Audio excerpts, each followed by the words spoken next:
made it to the final table. 9 players left. You have 25 big blinds. A medium stack. Safe. Not desperate. The tournament started with 400 players. You've been grinding for 6 hours. You navigated the bubble. You survived 3 all-ins. You're in the top 1% of the field. And then you do what 90% of players do in that exact moment. You start thinking about the pay jumps. You start calculating how much more you make if you outlast the 2 short stacks. You start folding hands you would have played aggressively 3 hours ago. You start waiting, playing tight, avoiding confrontation, and you feel smart doing it. You feel like you're making the professional decision, the mature decision, the decision that separates grinders from gamblers, the decision that coaches would approve of. But here's what nobody told you. That feeling of being smart is the most expensive feeling in tournament poker. What you're experiencing has a name. It's called ladder thinking, and it is silently destroying your tournament results while making you believe you're playing well. It's the mental virus that infects good players and prevents them from becoming great ones. If you've ever felt confused about why you go deep in tournaments but rarely win them, this is your answer. If you've ever sensed you're playing not to lose instead of playing to win but couldn't articulate the difference, today I'm going to make it crystal clear. If you already know this is a problem and want the fix, stay with me. Let me explain exactly what ladder thinking is. It's the mental pattern where your primary objective shifts from maximizing expected value to minimizing risk of elimination. It's when survival becomes your strategy instead of a byproduct of good strategy. It's when you start making decisions based on what you might lose instead of what you might gain. And here's why it's so dangerous. It feels correct. ICM tells you that chips lost hurt more than chips won help. That's mathematically true. The risk premium is real.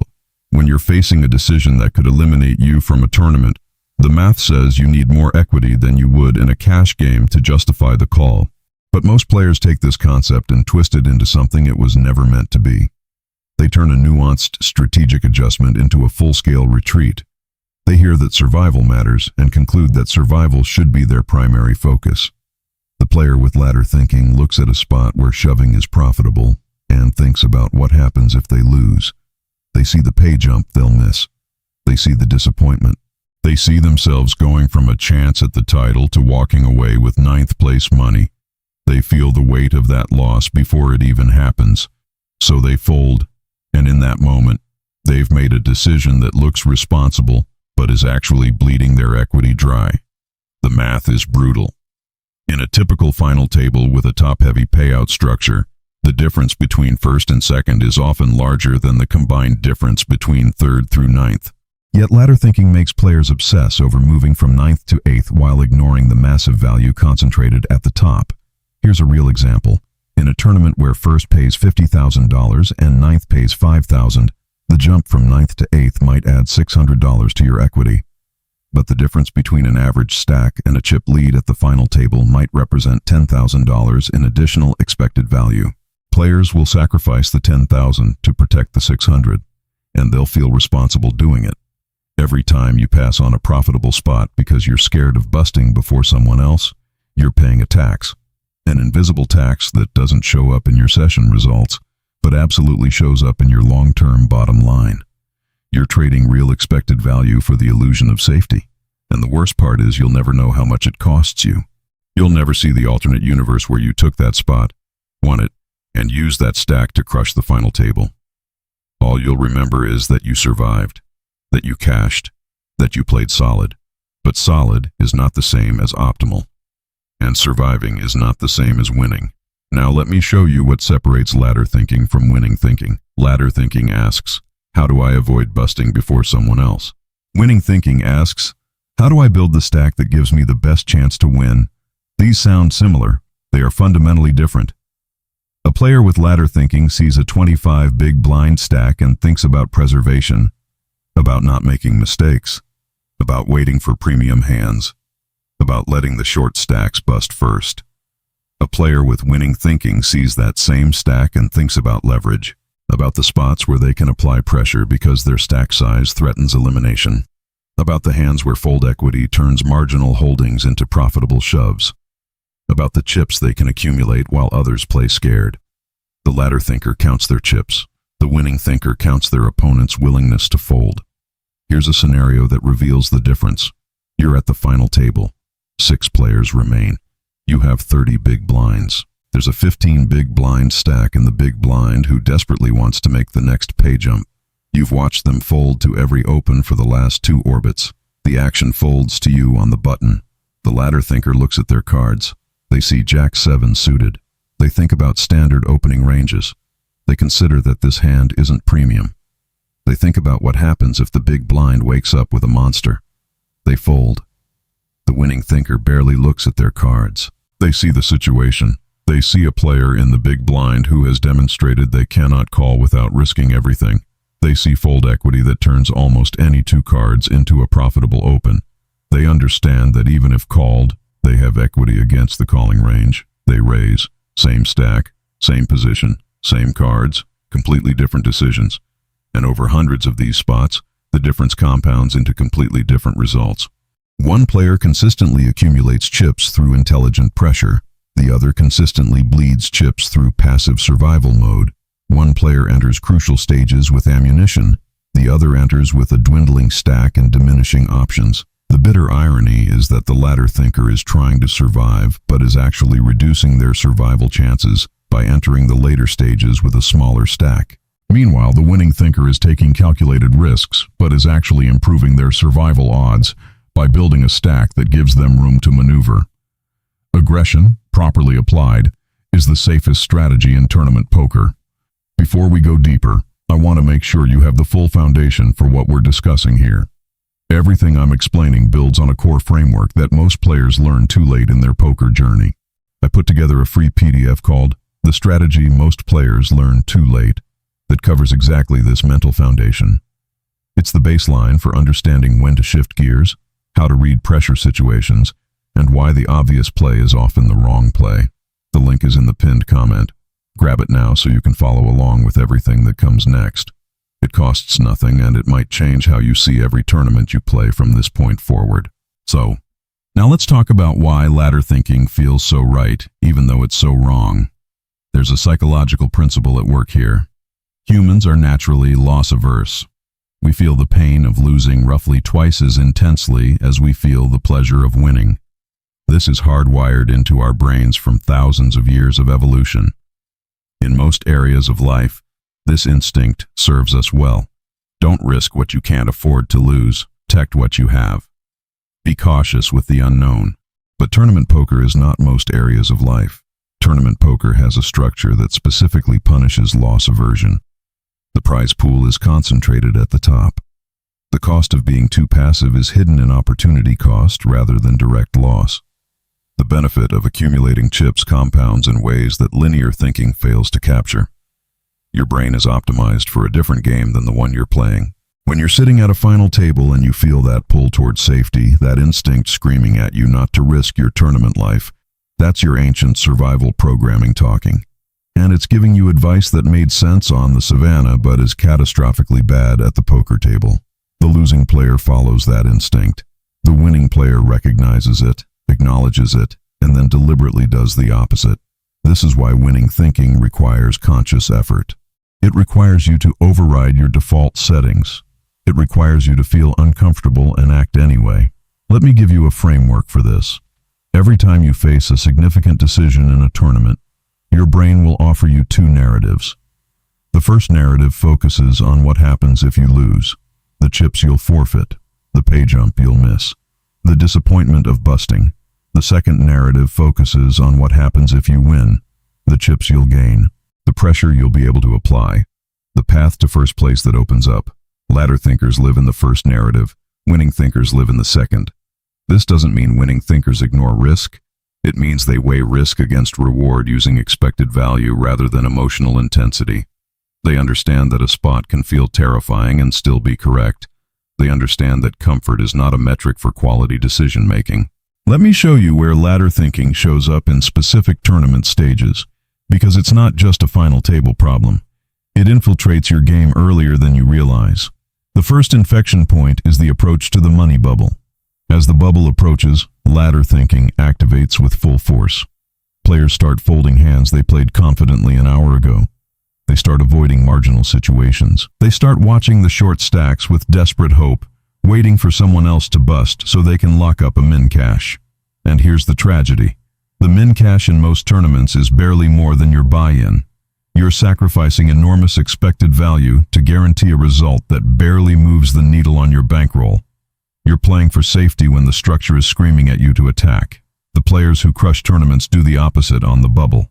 They recognize that when everyone else is tightening up, fold equity explodes. They open wider. They put pressure on medium stacks who can't fight back. They use the collective fear as a weapon.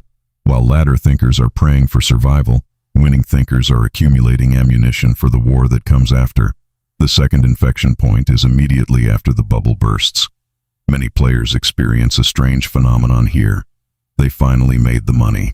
The pressure should be off, but instead of opening up, they continue playing tight. They're already thinking about the next pay jump, already calculating, already surviving. This is ladder thinking on autopilot. The moment after the bubble bursts is one of the most profitable phases of any tournament. The short stacks are suddenly shoving wide, trying to double up. The medium stacks are confused about how to adjust. The field is in chaos.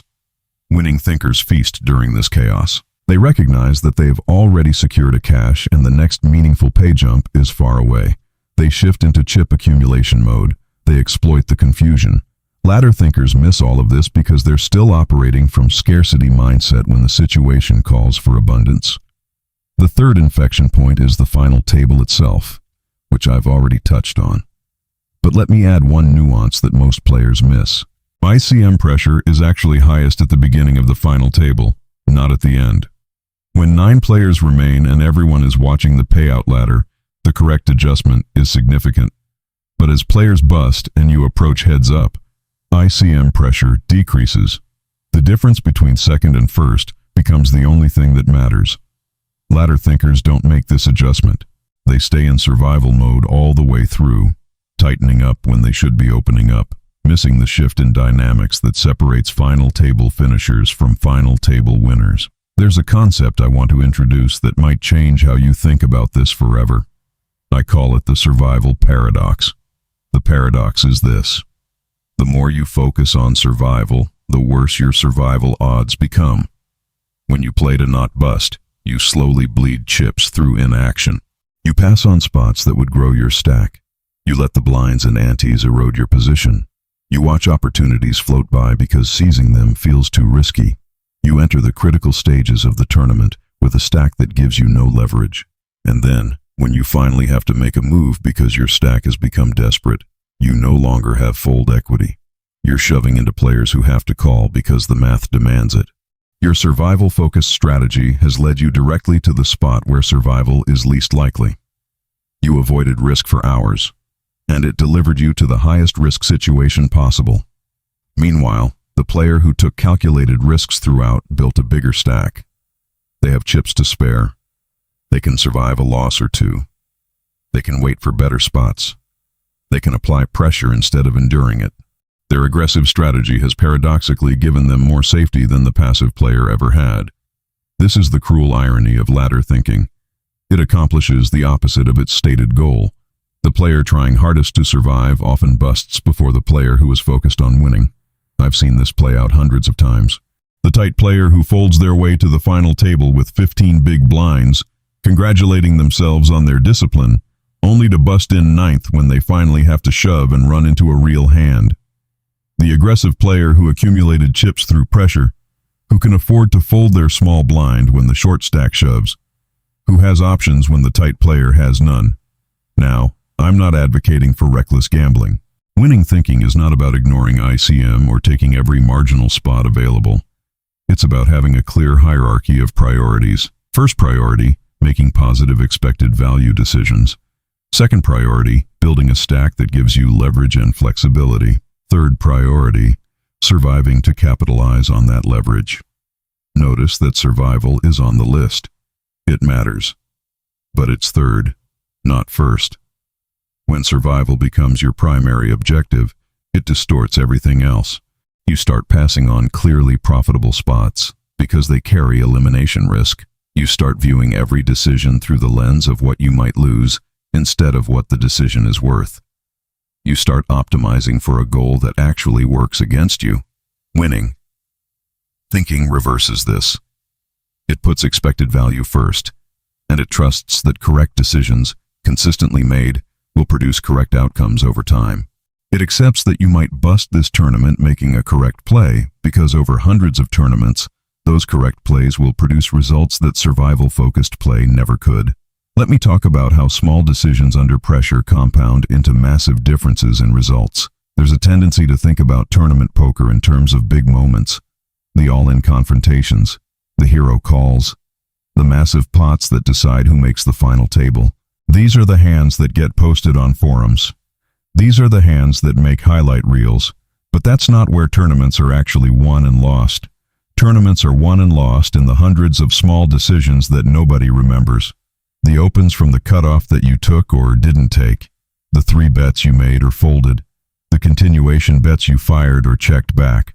The spots where you applied pressure or declined to. The hands that never went to showdown but shifted chips from one stack to another.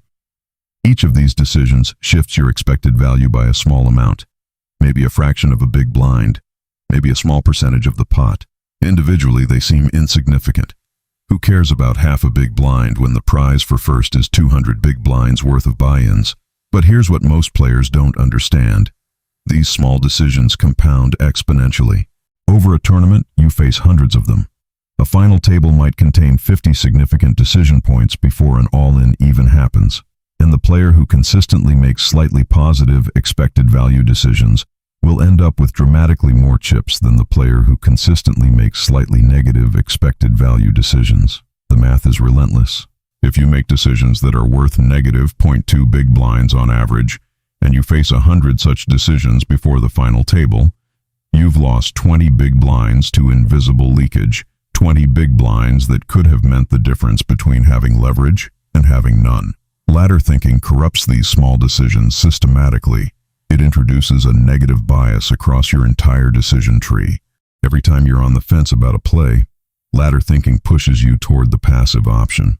And while each individual push might only cost you a tiny amount of EV, the accumulated cost is enormous. Think about it this way. If ladder thinking causes you to pass on just 3 profitable spots per level at a final table, and each spot was worth an average of 2 big blinds in expected value, you're bleeding 6 big blinds per level to an invisible tax. Over 4 levels, that's 24 big blinds. That's the difference between having a playable stack and being desperate. That's the difference between being able to apply pressure and having to surrender. That's the difference between entering heads up with a chance and entering heads up already defeated. And you'll never see it in your hand history. You'll never review those folds and recognize them as mistakes because they'll look like standard, cautious, reasonable decisions. No one will criticize you for folding Jack-7 on the button. No one will call you a fish for passing on a thin 3-bet spot. This is why ladder thinking is so insidious.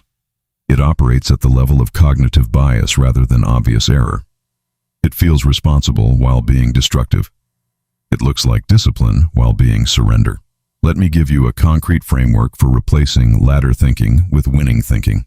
The first element is what I call stack purpose awareness. At every stage of the tournament, your stack has a purpose. Early stages, your stack is for accumulation through skill edge. Middle stages, your stack is for survival through the bubble while accumulating when opportunities arise. Late stages, your stack is for applying pressure and building toward first place. Most players understand this conceptually, but fail to apply it emotionally. They let their emotions lag behind the strategic reality. They're still thinking about survival when they should be thinking about pressure. Before every significant decision, ask yourself, what is my stack's purpose right now? If the answer is accumulation or pressure, and you're making a survival-oriented decision, you've caught ladder thinking in action. The second element is opportunity cost awareness. Every time you fold a hand, you're not just avoiding a risk, you're also passing on a potential reward. Ladder thinking makes you hyper-aware of the risk while ignoring the opportunity cost entirely. Train yourself to feel the opportunity cost. When you fold that marginal hand on the button because you're afraid of the big blind waking up, feel the chips you could have won, feel the position you could have seized, feel the fear you would have induced in your opponents. This isn't about torturing yourself over folds, it's about creating emotional balance. Your brain naturally overweights the pain of potential loss. You need to consciously counterbalance that by feeling the weight of missed opportunity. The third element is future game visualization. This is a concept that Fedor Holtz and other elite tournament players talk about. Before making a decision, visualize what happens if you win this pot. Not just the chips you gain, the position you'll be in, the pressure you'll be able to apply, the path to first place that opens up. Ladder thinkers visualize losing. Winning thinkers visualize winning. This isn't positive thinking nonsense. It's strategic orientation. When you visualize the upside clearly, you're more likely to accurately weigh it against the downside. You're more likely to see a spot as profitable when it actually is profitable. There's one more dimension to this that I need to address: the relationship between bankroll and ladder thinking. One of the biggest drivers of ladder thinking is playing beyond your bankroll. When a tournament represents a significant portion of your poker funds, the stakes feel enormous at an emotional level. Your survival instinct activates not just for your tournament life, but for your financial stability.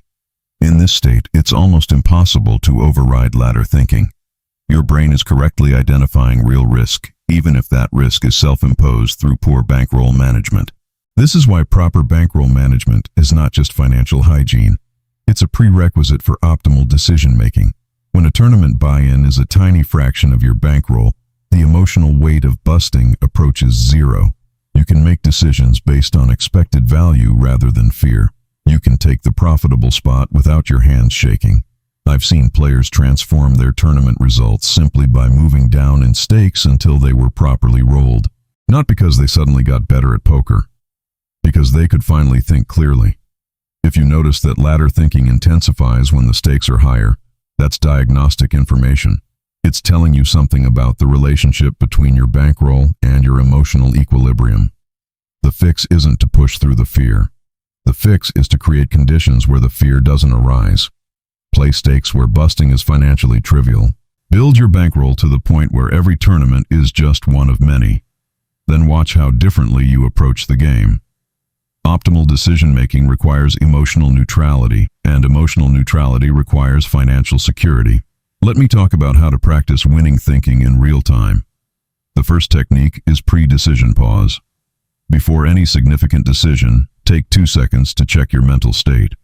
Are you thinking about what you might lose or what you might gain? Are you oriented toward survival or toward victory? This brief self-audit can catch ladder thinking before it influences your action. The second technique is what I call range reframing. When you're considering a fold, ask yourself, if my stack were 50% bigger, would I still fold this hand? If the answer is no, you've identified a spot where ladder thinking is influencing you. Your stack size is affecting your decision more than it should. The third technique is outcome detachment. This is harder, but essential. You need to practice making decisions based on their expected value without attachment to the immediate result. A profitable shove that gets called and loses is still a good decision.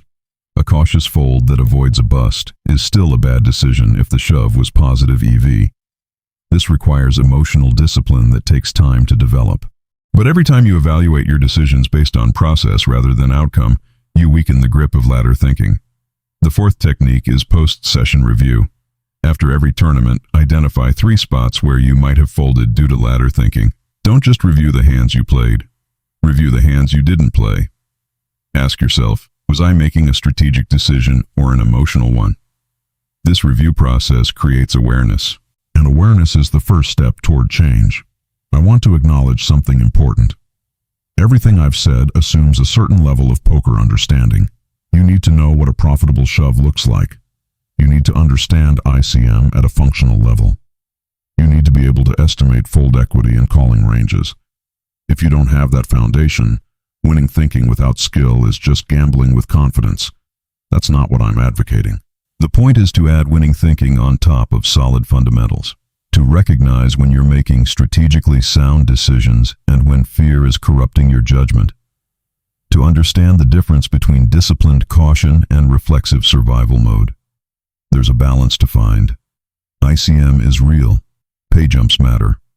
There are genuinely correct folds that look like ladder thinking from the outside. The difference is in the reasoning. A correct ICM fold is made because the math says folding is higher expected value than calling or shoving.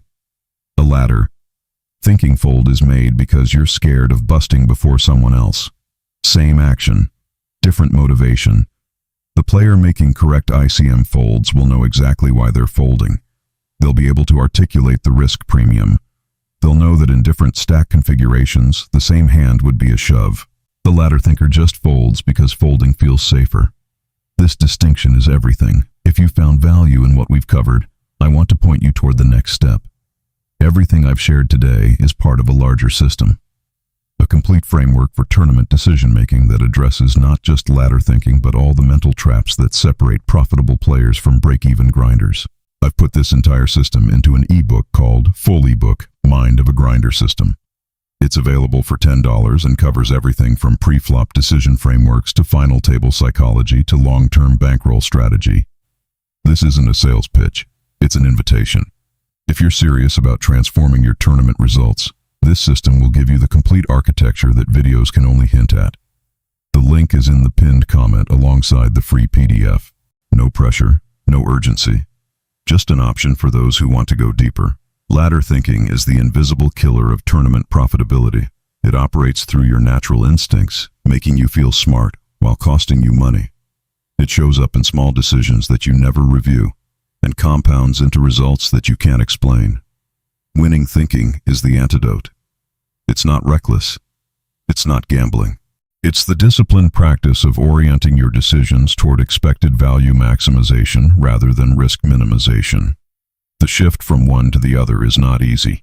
It requires awareness. It requires emotional discipline.